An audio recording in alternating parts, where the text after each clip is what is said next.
आइए देखते हैं नया टॉपिक। अब हम लोग टॉपिक देखेंगे ठोस विलयन, जिसे हम लोग बोलते हैं सॉलिड सॉल्यूशन। तो सबसे पहले समझ लेते हैं कि ठोस विलयन या सॉलिड सॉल्यूशंस कहते किसको है। देखिए, निश्चित रूप से ठोस विलयन जिसमें जो होता है विलय भी ठोस हो और विलयन भी विलायक विलायक भी ठोस हो और विलय भी ठोस हो, यानी कि दो या दो से अधिक ठोसों के मिश्रण को या समांगी मिश्रण को ही हम लोग बोलते हैं ठोस विलयन।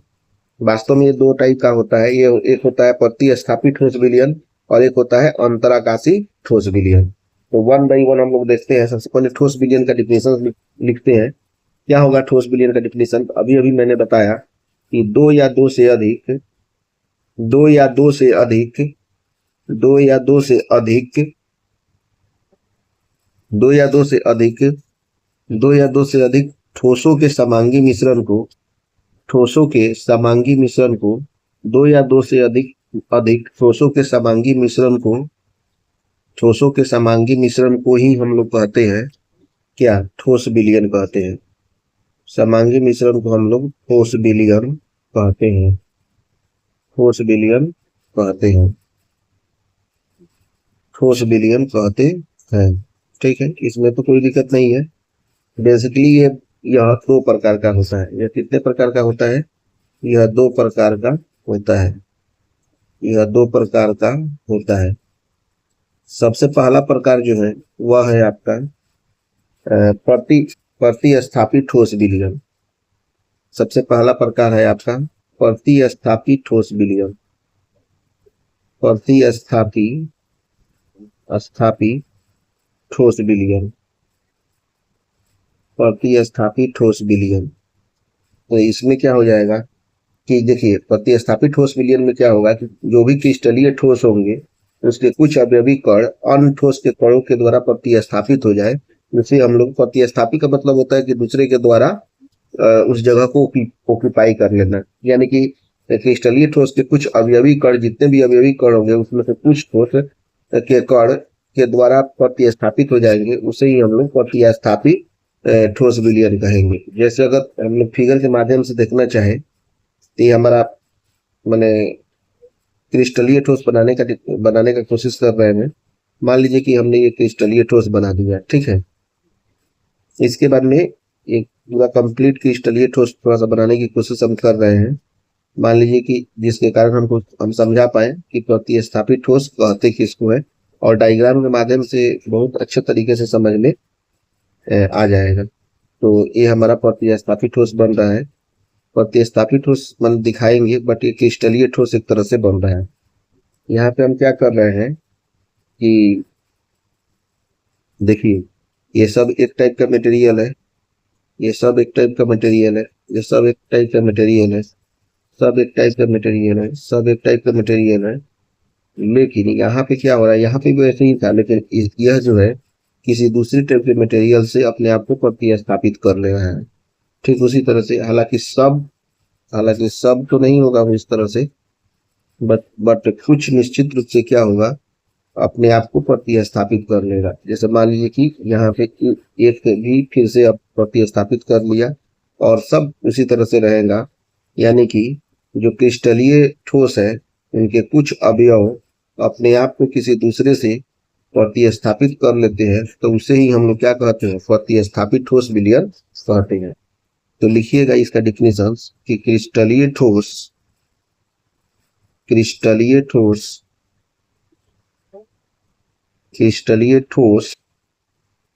के कुछ अवयवी कण कुछ अवयवी कण अन्य ठोस के कणों द्वारा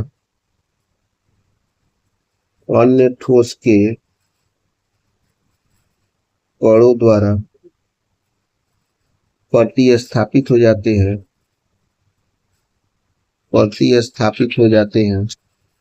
उसे ही हम लोग क्या कहते हैं?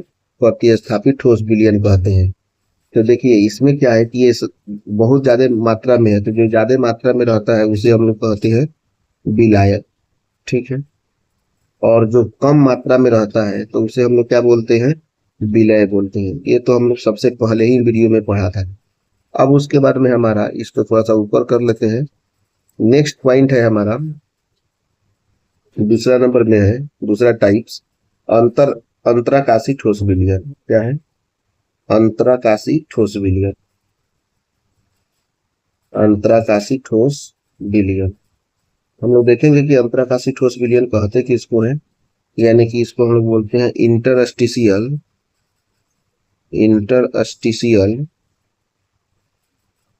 Solid solutions. Interstitial solid solutions और प्रतिस्थापित बोलते हैं हम लोग substitutional solid solutions. Substitutional solid solution. Substitutional solid solutions. अंतराकाशी में क्या होता है कि क्रिस्टलीय ठोस जो होते हैं निश्चित रूप से उसके अंतराकाश या रिक्तियों में अन्य ठोस के कण आ जाते हैं, उसे ही हम लोग अंतराकाशी ठोस विलयन कहते हैं। जैसे मान लीजिए कि हम यहाँ पे अगर डायग्राम बनाना चाहें तो आपको समझ में आ जाएगा डायग्राम से। मतलब ये एक तरह से क्रिस्टलीय ठोस है और क्रिस्टलीय ठोस में ही जो इसके रिक्ति होगी, इस रिक्ति के बीच में कोई अन्य कण आ जाते हैं तो उससे ही अंतरकाशी ठोस विलयन कहते हैं। आप डायग्राम जैसे ही मैं बनाऊंगा तो आपको बिल्कुल समझ में आ जाएगा। आप देख रहे होंगे कि बीच बीच में कहीं कहीं रिक्ति आ रहा है, तो उसी बीच के रिक्ति में यदि कोई अन्य कण आ जाते हैं तो निश्चित रूप से उस कण को ही हम लोग का क्या कहते हैं, अंतराकाशी ठोस विलयन कहते हैं। अंतराकाशी ठोस विलयन कहते हैं। मान लीजिए कि इस कण को मैं कंप्लीट कर दे रहा हूँ, ये सब एक टाइप के कण रहेंगे, इसमें कोई भी दिक्कत नहीं है, ठीक है। लेकिन निश्चित रूप से ये सारे कण मौजूद रहेंगे यहाँ पे, और इसके बाद में बीच में जो है गैप रहेगा, ठीक है। उसी गैप में कोई अन्य पार्टिकल अगर आ जाता है तो निश्चित रूप से अन्य अणु आ जाते हैं। जैसे मान लीजिए कि यहाँ पे कोई एक अन्य अणु आ गया, ठीक है। मान लीजिए कि यहाँ पे कोई एक अन्य अणु आ गया, ठीक है। मान लीजिए कि यहाँ पे कोई एक अन्य अणु आ गया, ठीक है। मान लीजिए कि यहाँ पे कोई एक अन्य अणु आ गया, तो ये सभी अणु क्या कहलाएंगे, अंतराकाशी ठोस विलयन कहलाएंगे। और यहाँ पे हम लोग देख लेते हैं, इसको हम लोग निश्चित रूप से क्या कहेंगे, विलय कहेंगे। इसलिए विलय कहेंगे कि ये कम मात्रा में मौजूद है, और इसे हम लोग क्या कहेंगे, इसे हम लोग कहेंगे विलय, क्योंकि ये अधिक मात्रा में मौजूद है, ठीक है। इतना तो समझ लिए। अब इसका डिफिनेशंस लिख लेते हैं। डिफिनेशंस क्या होगा कि क्रिस्टलीय ठोस के अंतराकाश या रिक्तियों में, क्रिस्टलीय ठोस के अंतराकाश या रिक्तियों में, अंतराकाश या रिक्तियों में अन्य ठोस के कण आ जाते हैं, अन्य ठोस के कण आ जाते हैं, अन्य ठोस के कण आ जाते हैं, आ जाते हैं, तो उसे ही हम लोग अंतराकाशी ठोस विलयन कहते हैं। तो इस तरह से हम लोगों ने ठोस विलयन और अंतराकाशी ठोस विलयन और प्रतिस्थापित ठोस विलयन, यानी कि ठोस विलयन और उसके दो प्रकार होते हैं, उसे हम लोगों ने पढ़ लिया। वीडियो देखने के लिए थैंक यू। आप अपना फेयर जरूर कर लीजिए, 1 बाय 1 करके ही। मैंने प्लेलिस्ट भी बना दिया है, प्लेलिस्ट के माध्यम से ही, हालांकि अगर पहली बार इस वीडियो को देख रहे हैं तो आपका प्लेलिस्ट बना हुआ है, आप जाइए देखिए, वहां पे प्लेलिस्ट चैप्टर नंबर 2 सॉल्यूशंस के नाम से है। तो first video, second video, third video ऐसे करके ही देखिए। ये चौथा नंबर का वीडियो है, क्योंकि डायरेक्ट वीडियो देखिएगा चौथा नंबर तो ठीक से समझ में नहीं आएगा। 1 बाय 1 ही पढ़िएगा तो ज्यादा अच्छा रहेगा, वो आपके लिए फायदेमंद भी होगा। वीडियो देखने के लिए थैंक यू वेरी मच।